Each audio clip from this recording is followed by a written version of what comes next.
ನಾವು ಮೂರಕ್ಕೆ ಮೂರು ಗೆಲ್ತೀವಿ. ನಾನು ಮೂರು ಕಡೆ ಪ್ರಚಾರ ಮಾಡಿದ್ದೀನಿ.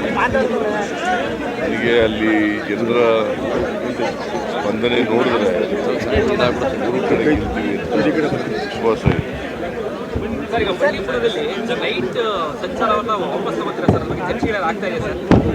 ಬಂಡೀಪುರದಲ್ಲಿ ರಾತ್ರಿ ಸಂಚಾರವನ್ನ ಮತ್ತೆ ಅವಕಾಶ ಕೊಡುವಂತ ಸಾಧ್ಯತೆಗಳಿದೆ. ಅದೇನು ಆ ಥರದ ಪ್ರಸ್ತಾವ ಇಲ್ಲ, ಆ ಥರದ ಚರ್ಚೆನೂ ಆಗಿಲ್ಲ, ಪ್ರಸ್ತಾವನೂ ಇಲ್ಲ.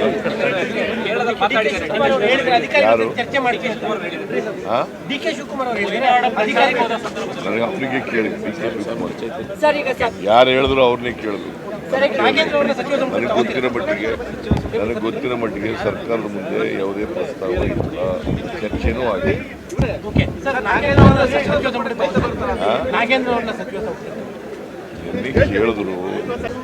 ನಿನ್ನೆ ಕೇಳಿದ್ರು ನಾನು ಹೇಳಿದೆ ನೋಡೋಣಪ್ಪ, ಚುನಾವಣೆ ಎಲ್ಲ ಮುಗಿದ್ಮೇಲೆ ಪರಿಶೀಲನೆ ಮಾಡೋಣ. ಏನಾದರೂ ಪುನರ್ರಚನೆ ಮಾಡುವ ಸಾಧ್ಯತೆ ಇದೆ, ಸಂಪುಟ ಪುನರ್ರಚನೆ ಸಾಧ್ಯತೆ ಇಲ್ಲಪ್ಪ. ನಾನು ನಾಗೇಂದ್ರ ಬಗ್ಗೆ ಹೇಳಿದ್ರೆ ಪುನರ್ರಚನೆ ಅಂತ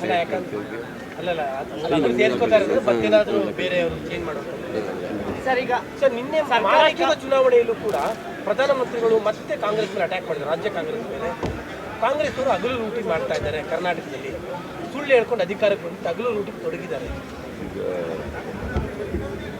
ಬಿಜೆಪಿಯವ್ರ ಮೇಲೆ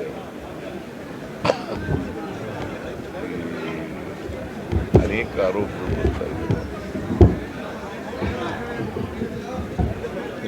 ಔಷಧಿಗಳು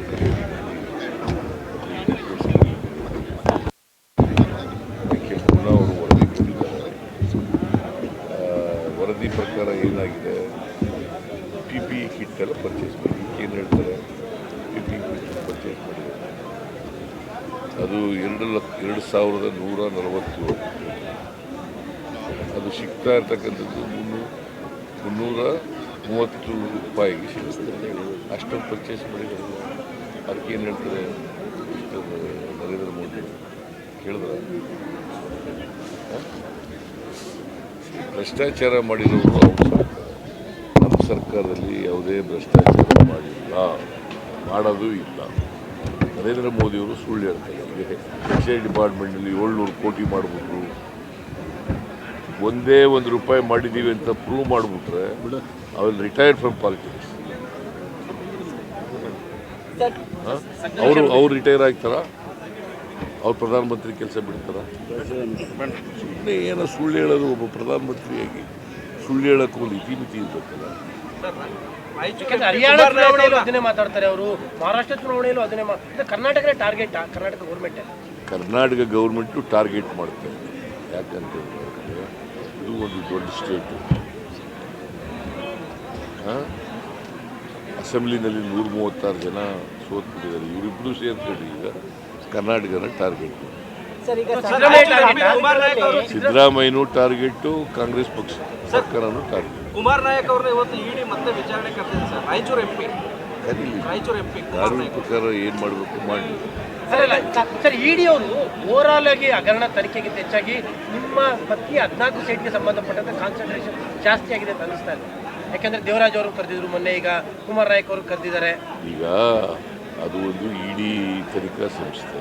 ಅವ್ರು ಏನು ತನಿಖೆ ಮಾಡ್ತಾರೆ, ನಾವು ಅಡ್ಡ ಬರಲ್ಲ. ಏನು ತನಿಖೆ ಮಾಡ್ತಾರೆ ಮಾಡಿ.